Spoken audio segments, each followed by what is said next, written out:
आज मैं आपको संत रविदास के बारे में बताऊंगा। वाराणसी में गोवर्धनपुर जगह है, बीएचयू के बहुत पास में ये गांव है। वहाँ पे बाबा संतोख दास और कर्मा देवी के घर एक पुत्र का जन्म हुआ। उनको रविदास जी कहा जाता है। इनके बारे में ये कहा जाता है कि ये बचपन से ही भगवान के तरफ बहुत आकर्षित थे और बड़े होकर फिर इन्होंने जैसे कबीर दास जी शिष्य बने संत रामानंद जी के, इसी तरह ये भी रामानंद जी के शिष्य बने और काफ़ी भक्ति की और बहुत धर्म का प्रचार किया और इनका बहुत नाम हुआ। इनकी पहली जो कहानी मिलती है वो ये थी कि एक बार एक ब्राह्मण इनके पास आया और उसने कहा कि मैं गंगा जी के दर्शन करने आया हूँ वाराणसी में और आपके भी दर्शन करना चाहता था, तो मैं इसलिए आपके घर आया हूँ। तो यहाँ से मैं फिर जाऊँगा गंगा जी में, स्नान करूँगा और दर्शन करूँगा। तो इन्होंने बहुत सेवा की, उसका काम, अपना काम छोड़ के उसकी काफ़ी सेवा की और उसके बाद जब ये जाने लगे तो एक सिक्का, मुद्रा जिसको कहते हैं, एक सिक्का इन्होंने उस ब्राह्मण को दिया कि ये ले जाकर गंगा जी में चढ़ा देना। उस समय बहुत रिवाज होता था कि जो गंगा जी में जाए वो सिक्का चढ़ाए, कुछ पैसे चढ़ाए। तो इन्होंने कहा कि ठीक है, ये मेरी तरफ से चढ़ा देना। ब्राह्मण ने कहा ठीक है, मैं जा रहा हूँ, आपकी तरफ से ये सिक्का चढ़ा दूँगा। वो जब गंगा जी में गया ब्राह्मण, तो उसने रविदास जी का दिया हुआ सिक्का चढ़ाने लगा तो गंगा जी का हाथ बाहर आ गया और उस हाथ में उन्होंने सिक्का ले लिया और बदले में एक बहुत खूबसूरत सोने का कंगन दे दिया। तो ब्राह्मण नहा के फिर जब वापस आने लगा तो उसके मन में एक ख्याल आया कि सिक्का तो दिया था रविदास जी ने, तो मैं अब कंगन उनको दूं या कुछ और दिल में ख्याल आया। तो उसने सोचा कि अगर मैं राजा को ले जाकर ये कंगन दे दूं तो राजा बहुत प्रसन्न होगा, तो मुझे बहुत इनाम देगा, मेरी काफ़ी मशहूरी भी हो जाएगी। तो फिर वो कंगन ले जाकर राजा को दे देता। महाराज, ये मैं गंगा जी में गया था नहाने, वहाँ से लाया हूँ। तो राजा बड़ा खुश हुआ, कहता बहुत खूबसूरत कंगन है। राजा ने अपनी रानी को दे दिया। रानी ने देखा कंगन, बहुत खुश हुई, लेकिन कहती है राजा, एक कंगन से क्या होगा, मेरे दोनों हाथ में ऐसे कंगन होने चाहिए। राजा ने फिर वो ब्राह्मण को खोजा और खोज के पकड़ के लाया गया। भाई दूसरा कंगन कहाँ है? तो बोला कि मैं तो एक ही कंगन मेरे को मिला था, दे दिया आपको। कहते नहीं, एक कंगन और लाओ, बिल्कुल ऐसा ही, अगर नहीं लाओगे तो तुमको सजा मिलेगी। अब वो बड़ा घबराया कि अब मैं दूसरा कंगन कहाँ से लाऊं। फिर वो संत रविदास जी के पास गया, डरते डरते गया। उसने बताई सारी बात।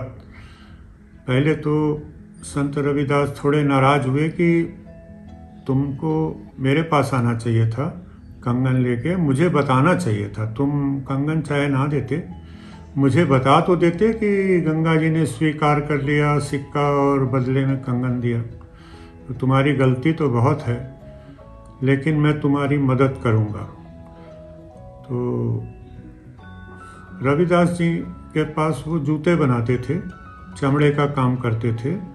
तो चमड़ा जब थोड़ा हार्ड हो जाता है, उसको गीला करने के लिए एक बर्तन में पानी रखा जाता है, उसमें चमड़ा गीला गीला करके तब सीला जाता है। तो वो जो बर्तन था उसमें गंगा का ध्यान धर के संत रविदास जी ने हाथ डाला, आंख बंद करके, और गंगा जी के स्मरण किया तो वही कंगन बिल्कुल सेम वैसा ही कंगन निकल आया। उन्होंने ब्राह्मण से कहा ये लो, उसी का ये जोड़ा है, उसी कंगन का दूसरा रूप है, आप इसको ले जाओ राजा को दे दो, नहीं तो हो सकता है राजा आपको सजा दे दे। तो वो ब्राह्मण बड़ा खुश हुआ, वो गया राजा के पास। राजा के पास जाके उसने वो कंगन दे दिया। राजा बहुत खुश हुआ, उसको बहुत सारे इनाम दिए। तो ये कहानी बहुत मशहूर हो गई। तो इससे इनका काफ़ी प्रचार हुआ, संत रविदास जी का। संत रविदास जी हमेशा कहते थे कि जो नीच कर्म करता है वही नीच है, जाति वाति कुछ नहीं होती, सारे बराबर हैं। और हमेशा इस बात का प्रचार करते थे कि कोई ना नीचा है ना कोई ऊंचा है, सारे बराबर होते हैं। जो जैसे कर्म करता है वो वैसा होता है, नीच कर्म वाले ही नीच होते हैं। इनके प्रमुख दो शिष्या थीं। एक तो मीराबाई इनकी शिष्य बनी पहले, फिर झाला रानी, चित्तौड़ की रानी, राणा सांगा की पत्नी, वो भी इनकी शिष्या बनी। ये दो प्रमुख शिष्य थे। वैसे तो बहुत सारे शिष्य बने, लेकिन ये दो प्रमुख शिष्या थीं। संत रविदास जी ने बहुत सारे भजन लिखे, शब्द जिनको कहा जाता है शब्द, बहुत सारे लिखे, पद लिखे, और उनमें बहुत प्रेम भक्ति और भगवान के साथ प्रेमालाप बहुत अच्छी तरह से वर्णन किए गए हैं। तो 40 शब्द इनके गुरु ग्रंथ साहब में दर्ज हैं। गुरु जी को 40 शब्द इनके बहुत प्रिय, बहुत अच्छे लगे, तो वो इन्होंने गुरु ग्रंथ साहब में दर्ज कर लिए। उनमें से 2 शब्द मैं यहाँ पे आपको बताऊंगा जो गुरु ग्रंथ साहब में वर्णन किए गए हैं। एक शब्द है, हम सर दीन दयाल न तुम सर, अब पतियार क्या कीजे, बचनी तोड़ मोर मन माने, जन को पूरन दीजे, हो बल बल जाओ रमैया कारने, कारण कवन अबोल, बहुत जन्म बिछरे थे माधव, यह जन्म तुम्हारे लेखे, कहे रविदास आस लग जीवो, चिर भयो दर्शन देखे।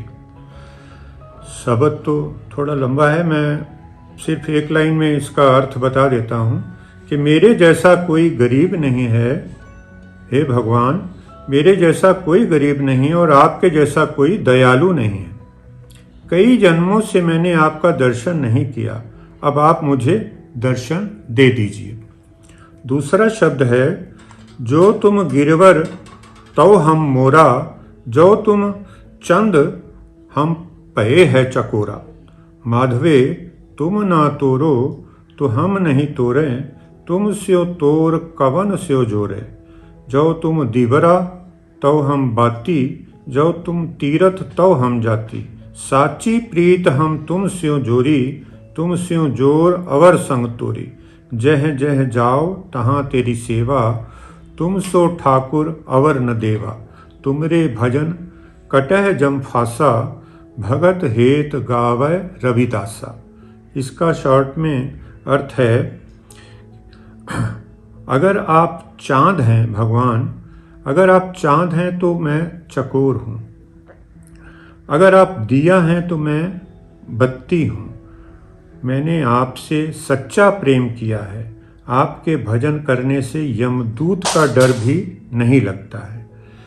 इस तरह इन्होंने 40 शब्द जो गुरु ग्रंथ साहब में हैं, सारे प्रेम भक्ति के और बराबरता के और इस तरह के इन्होंने सारा प्रचार किया। Thank you.